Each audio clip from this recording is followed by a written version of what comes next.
Hello, everyone, and welcome back to another episode of Neurodiverse and Says. I'm your host, John Arroyo, and Raw was hectic. We're 2 weeks away from Great American Bash, Saturday Night's Better Event, and Evolution. So the show was good. We got some Evolution and Saturday Night Main Event cards match announced, and storylines are building up. So let's get right into it. So we start off with Rhea Ripley coming out after beating the hell out of Raquel Rodriguez, happier than ever. She's finally going back on top. And she says, Evolution is around the corner. She's ready for anything. And then IYO Sky comes out. And I was interested. I'm like, okay, they didn't book nothing for Evolution yet. Let's see how they're going to do this. So IYO comes out. IYO's like, you're doing good so far. Rhea, you're not on the top. I'm the top woman. Because to be the top woman, you need the top championship. And at Evolution, Nick and Adam let me decide who I want to face. So why not face the top woman of the division? You. So yes, at Evolution, we're going to get Rhea Ripley versus IYO Sky. I'm kind of happy for this match. I wish this match happened at WrestleMania. That triple threat was amazing, but I felt like Bianca did not need that WrestleMania match. They could have put her with like the whole Jade and Naomi story, but I'm happy to finally get into one-on-one. Hopefully they don't book IYO to lose. I'm sorry, but Rhea Ripley does not need that title. I think it's time for Rhea Ripley to go for a different championship. She won the heavyweight championship so many times. She, move her to SmackDown. I think she would do way better on SmackDown. And I feel like she should go after the Universal Women's Championship. Let her go against Naomi. Let her go against Jade. It's time for Rhea to face some new people and IYO to take over Raw. Because little by little, IYO is trying to take over Raw. It's time for IYO to take over Raw. Raw is going to be IYO's division by the end of Evolution, hopefully. And then after that, we got the Judgment Day talking to, we had some funny segments. So the Judgment Day is getting ready for the match, for the tag team match. And everyone is talking about, okay, so if we win the tag titles, Dom has the Intercontinental. What do we do about Raquel? Finn says, I have a plan, but after the match, let me see what I can do. His plan actually kind of works, and I kind of like it. I'm going to talk about how I feel like the storyline is saving the Judgment Day, but we get to that later. But the best part is after they work off, AJ Styles shows up, and Dominic's like, whoa, I have a paper saying that my mustache is injured. I cannot wrestle. Talk to Nick and Pierce, and they already said it. I'm injured. And then AJ's like, can I look at the paper? He takes out glasses. He reads it. He's like, that's funny. For me, the doctor note seems like you're a little punk. And AJ swears to Dominic, as soon as he's so-called cleared, I'm going to get my match. And I will be the next Intercontinental Champion.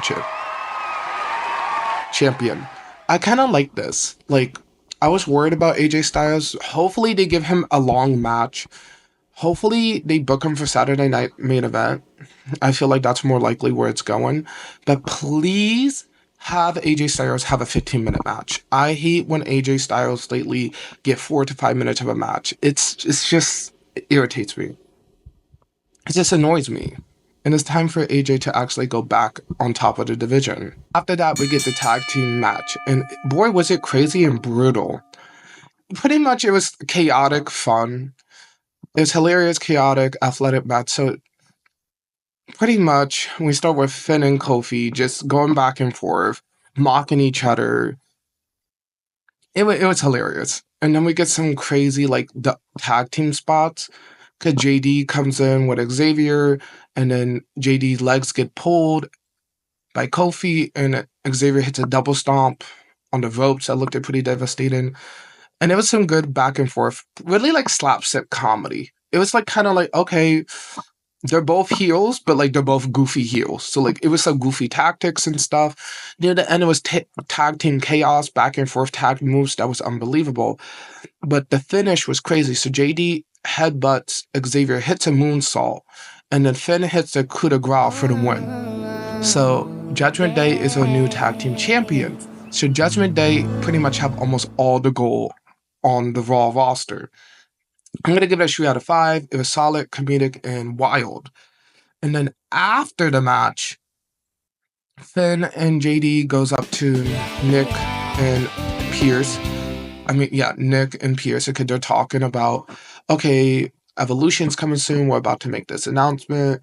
What do we do with the tag titles? They're kind of like talking on the side. And Finn says, I have an idea. You know, him being all smirky, like, I have an idea. Why not give it to Roxanne? You know, Roxanne is proven herself, and Raquel needs a partner, and it's not fair that if you strip it away from Raquel, because she's been working her hardest to do the tag division.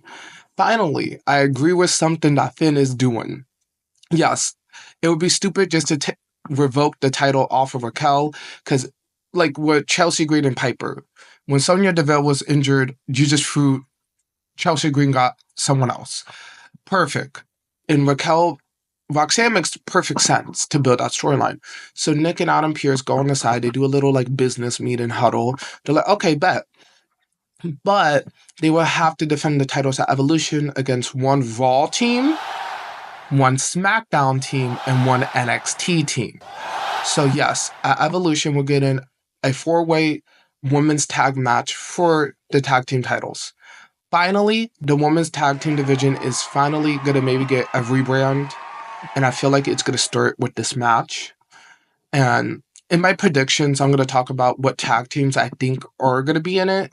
But I feel like we're going to get one tag team we're going to get a legend tag team. We're going to get a tag team of some group from the past. I would talk about that more. NXT, we're going to get a group. SmackDown, it's only 2 options. Raw, I think it's only like one option, because if Asuka and Kairi are not the Kabuki Warriors, the only team they have is Natalya and Maxine. But I would talk about that more in my prediction video. But it's going to be good. And then after that, we get announced that at Evolution, it would be a Battle Royal. Yes, like in the first pay-per-view, we're going to get a Battle Royal. At the Battle Royal, whoever wins will get a championship match at Clash in Paris. So we already have people we already have people. So later in the night, Kairi Sane does a promo saying that she will be in the Battle Royal. And then we get Ivy Nile talking about it. But before Ivy Nile talks about her being in the Battle Royal, Chad Gable says to the team, hey, I'm injured. I'm going to be out for a bit. And then Brutus and Creed, mostly Brutus, is like, who is going to be the leader? And Chad says, listen to Ivy. She's the new boss in charge. So, you know, that's good. Ivy's moving up and stuff. And then, you know, later in the night, she gets interviewed and she says, I'm going to be in the Battle Royal. I am ready to take over. The Creed brothers are going to go out to the tag team titles. And it's nothing is going to stop us. Chad Gable's injured, but that does not care. And then Americano shows up. It's the biggest, like, what the F moment. It was like an SNL skit at that point. So Americano comes out, but it's not Chad Gable. It's a taller Americano. I guess Americano got some weight surgery. Like, he got himself some done. Maybe got some filler. I don't know. He got taller. He looks a little less buff. And then the way that the Alpha Academy's face was from confused to what the hell's going on, to Ivy Nile being disgusted and not wanting to answer. And then out of nowhere, like, it's funny. The interviewer's like, Ivy, what is that about? Ivy literally says no comment. Just no comment. And they walk off. So I don't know if you guys noticed, but a couple weeks ago, Ludwig Kaiser watched Chad Gable get beat up by Benta and get injured. So is Ludwig Kaiser the new Americano? Because if it is, I kind of like that. Now I like Americano's gimmick. Like, literally, it's not just Chad Gable. Anyone could be under the mask. And I will love, like, maybe later down the line, we get maybe Miz as Americano. Or, like, someone, like, give us, like, not every week, but every, like, after Lou work as Americano, have someone else play Americano. Like that's funny. Don't let the same person play Americano. Like every 2 weeks or so, it's a different person, and it just makes it more weird and goofy. And I liked that. And Ivy Nile going after in the Battle Royal, I want to see what Ivy Nile can do. She's really impressive, and I feel like she can really. I feel like she can be a good mid-quarter, and the Creed brothers are really good. So I love how they're booking them for the tag team division as well. We're booking the mid-quarter title. We're booking the tag team title. Raw is like, okay, we're about to be in SummerSlam. We need to book these wrestlers because we need to start building our roster because Raw roster has been lacking. So now we're getting like different people getting booked, and I liked it. And then after that, we got a bloodbath match. Okay, so we had Rusev and Sheamus in a fight. Those two was like clashing bulls, stiff shots, power slam, top rope suplexes. Sheamus pulls Rusev's face, almost ripping his teeth and mouth out. But the finish was crazy. So Rusev tried to bring in a weapon. The referee says no. So Rusev's like, whatever. So he takes off the turnbuckle, chops Sheamus' throat on the turnbuckle, hits his head on the turnbuckle, and then hits a spinning heel kick. This heel, like the super heel kick, it was just like, boom. Sheamus was knocked out, and Rusev picks up the run. I liked it, and I'm going to give it a 4 out of 5. I really liked it because most of the match was each man overpowering each other.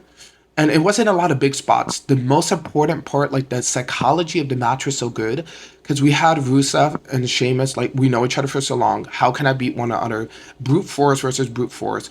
And I like this new aggressive side of Rusev. We had Rusev Day. We had Rusev team it up with Sheamus and Humberto and Jack Swagger, like the multi-country team up. No, I like this Rusev. And Rusev, I like that he doesn't need someone to speak for him. He doesn't speak. He just says a couple words and he beats someone up. I like this Rusev. He's really new and innovative. Can't wait to see where that goes. And then, after that, we got women's intercontinental drama. So we have Bayley getting interviewed, and she says, yes, I want my rematch. Lyra interfered and stuff, and then Lyra's like, wow, Bayley, you're talking about me to interviewers now. I thought I was your friend. You know what Becky did to me? She pushed me, she punched me, and I have beef with Becky. Bayley's like, no, I have 10 years beef with her. I started out with her in NXT. I'm a part of the Four Horsewomen. She underestimated me. I want to beat her to show her that I deserve to be a part of the Four Horsewomen. I am one of the best women. I started the women's revolution. I was a founding person of it. And Lyra's like, okay, but I have beef with Becky. And I kind of like that. Like, they both have beef with Becky, and each one of them are stating their case why they should get the title. But, like, in my opinion, Bayley deserves the case more than Lyra. I like Lyra, but Bayley deserves the case more because they didn't book Bayley. And for so long, Bayley was, like, the fourth member. She was, like, the one that everyone was like, oh, yeah, and Bayley. Oh, Sasha, Charlotte, Becky, and Bayley. I was always a Bayley fan. So, like, I was always frustrated when they never put Bayley on the same level as the girls. Now she's finally there. They're booking her like that. And then they go back. It's funny. They both yell at each other. And then one of the managers is like, you know what? That's enough. So later in this show, we're going to have both women fight for a number one contender spot. And it was a good match, but I'm going to get to that later because, oh my God, Lyra showed that she's one of the best women in the ring, most athletic, most agile, and Bayley showcased why she's in the contenders with Asuka for a Hall of Fame spot. Not just with the match, Bayley overall, but this match kind of proves that she's a veteran and she knows how to work with the younger girls. So after that, called this segment the Gladiators Pit of WWE. I know I've been saying that a lot with NXT, but Raw's about to get their own version of the Gladiators Pit. So let me break it down. So Gunther comes out after seeing the Goldberg promo, and he's like, wow, Gunther, that promo was so good. Just like your matches, less than 3 seconds and only 2 or 3 moves. Wow, what a promo. Damn, he just roast Goldberg because we know Goldberg lately only has 3 to 4 matches. The way that Gunther pointed it out and the crowd went crazy, I died and I lived for it. And then Gunther's like, you know what?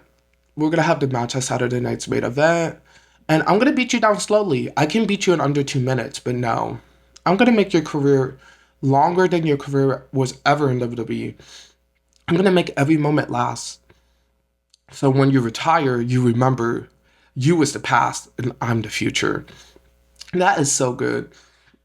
But then Seth Rollins comes out. I'm like, oh, okay. So Seth comes out. He tells Gunther, have fun with Goldberg, have fun with the legend. And then Seth is like, at Night of Champions, I was gonna cash in on John, but that's not my plan. And everyone is like, what? What do you mean? And Seth says something that makes total sense. And I can't wait to see the storyline unfold. So Seth is like, why not take both titles? Why do I need one?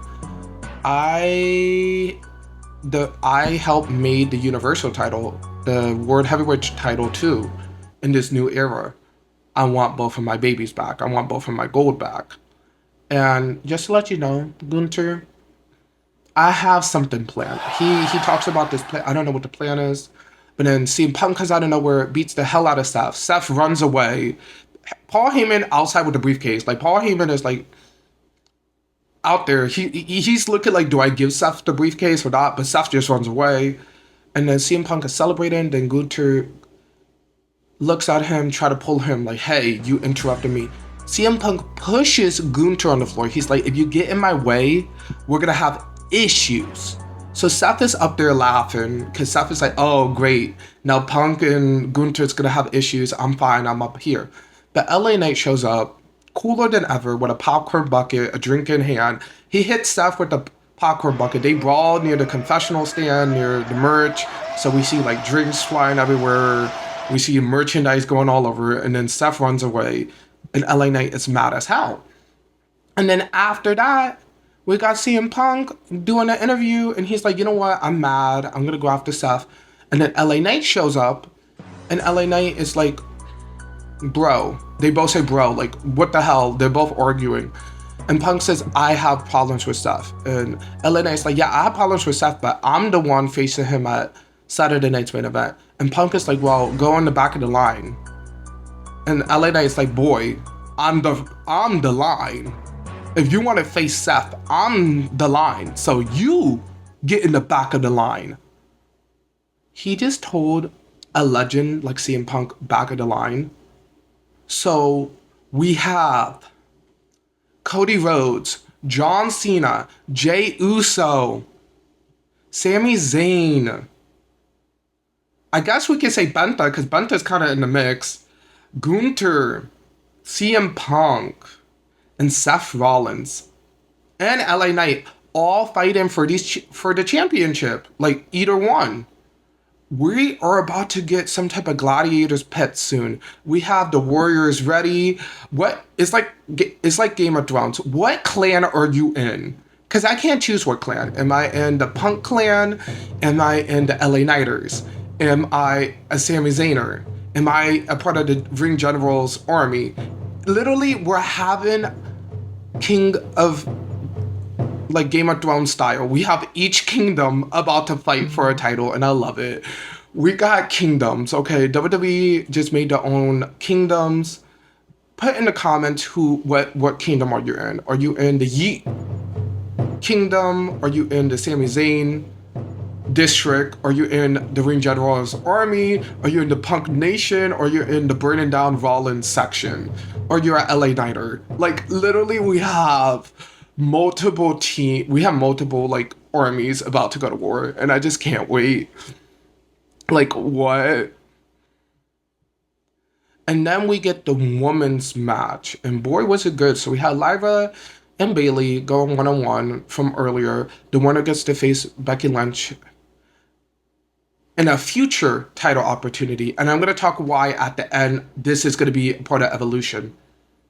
So pretty much, Lyra and Bayley kills it. Their match, for me, is right up there with Rusev and Sheamus. Both of them kind of stole the show. Rusev and Sheamus stole the show. Bayley and Lyra also stole the show. Those two matches stole the whole show. So pretty much Lyra and Bayley reverse each other with every move. It was crazy. Lyra did like a DDT and then a flip to reverse it. Lyra was just like, I don't even know. Like the way that she was reversing out of some of these moves was so agile and so, it wasn't even stiff. It was elegant. The way like she would like convert and like get out of stuff and hit a move. Even her kicks was like elegant. It wasn't like stiff. It wasn't hard.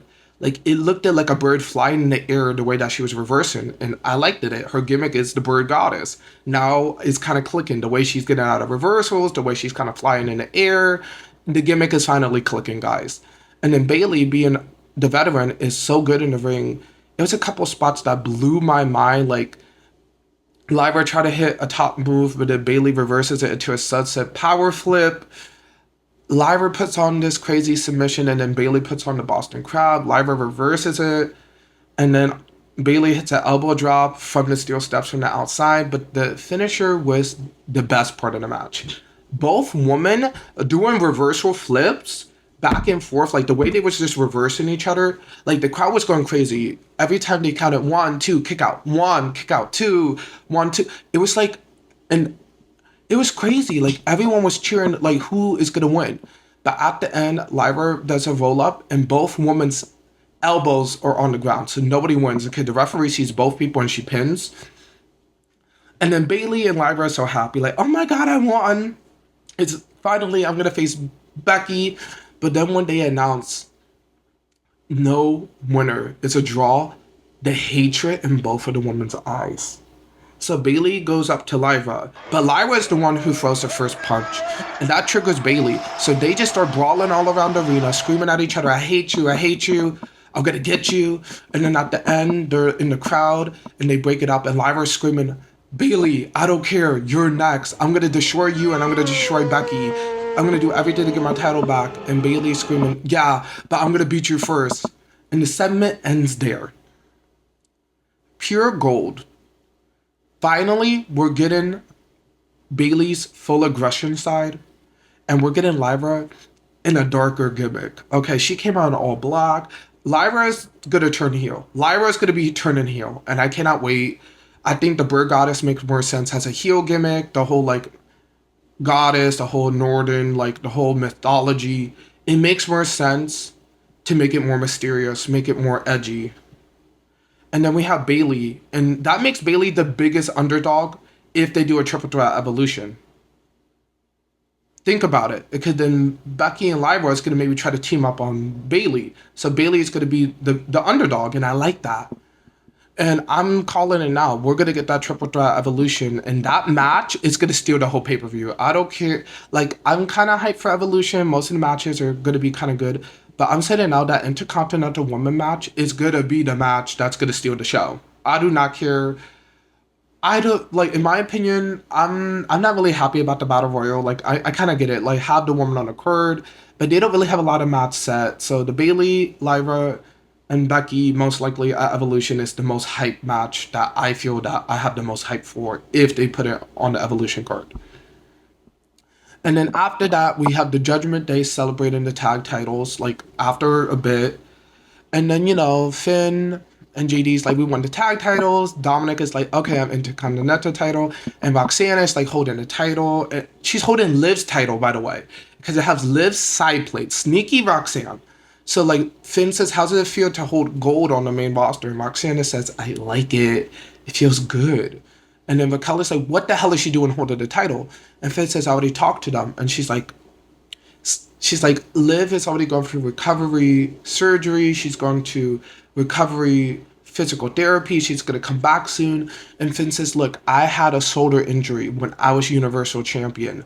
That takes time. I remember when Finn got injured with his shoulder, he was out for almost a year and a half at the latest. So Finn is telling Raquel the truth. Like, hey, she's going to be out for a while. And you don't want to lose the tag titles.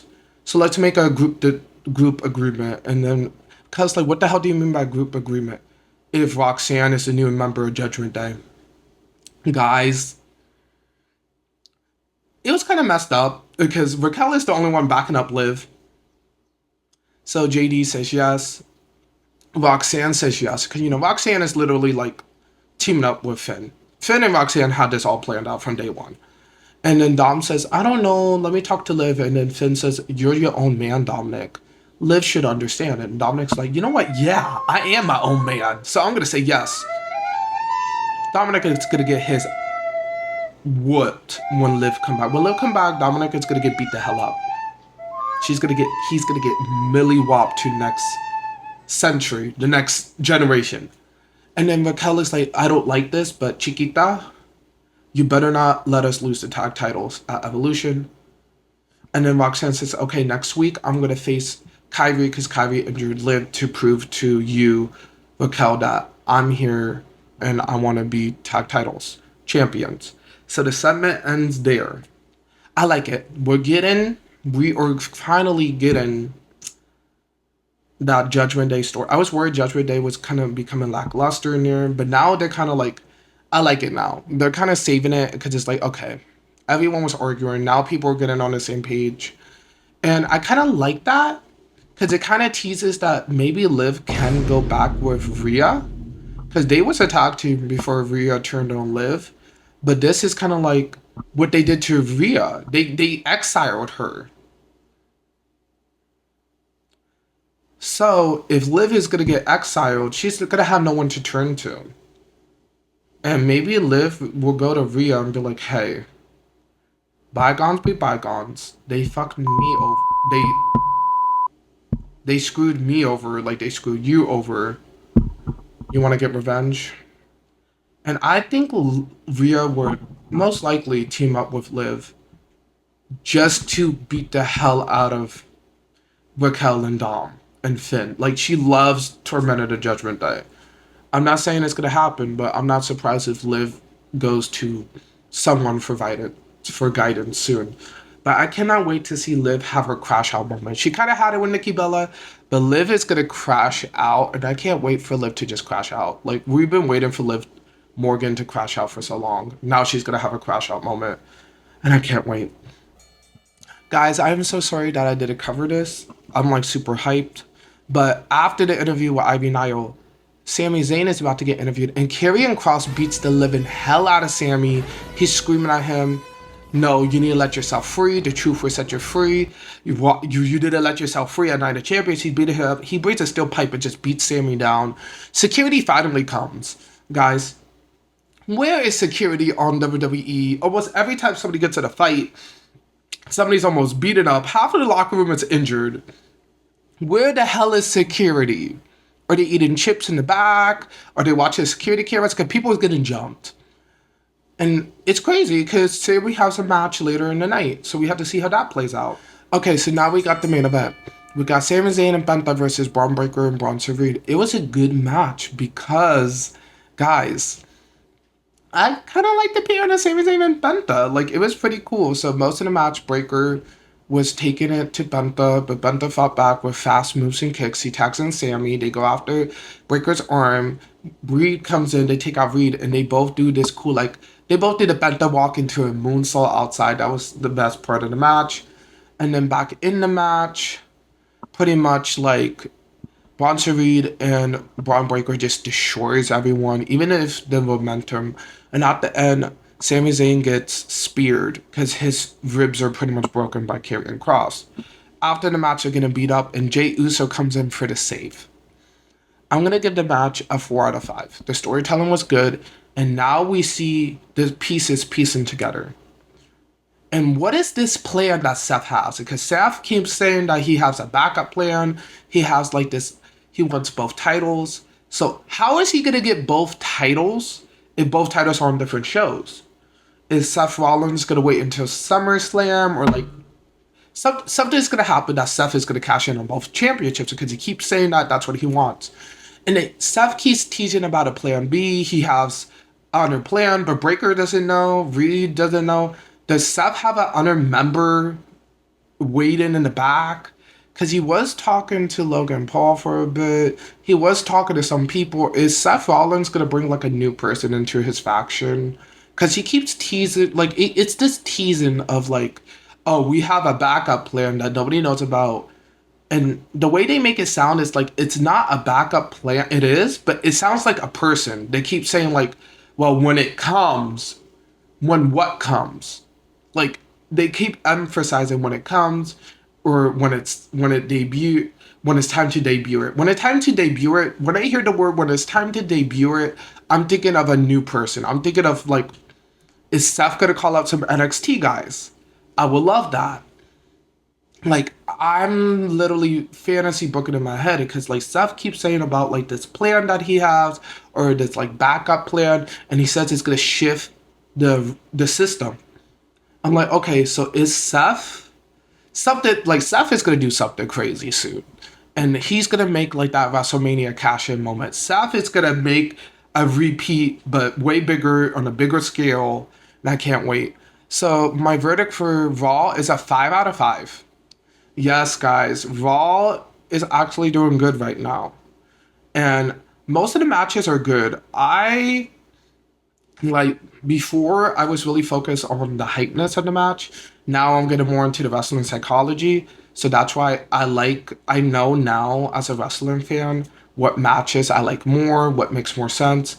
And I like my favorite matches of the night was Rusev and Sheamus and Bailey and Lyra. Just because it was so like technical and like the wrestling psychology was so good. Especially Rusev and Sheamus one up and overpowering each other to Lyra and Bailey knowing each other so well that they kind of reverse each other's moves and stuff. But pretty much we had Judgment Day dripped in gold, Evolution matches announced, one Saturday night main event match announced.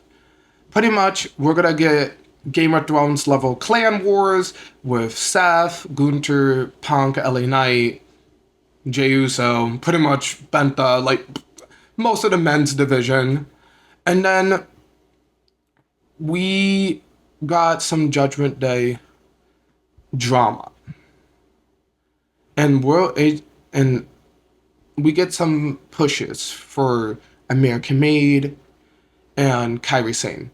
Like Kairi Sane does a promo, so like we're seeing like people about to go solo soon or about to get pushes, and I cannot wait.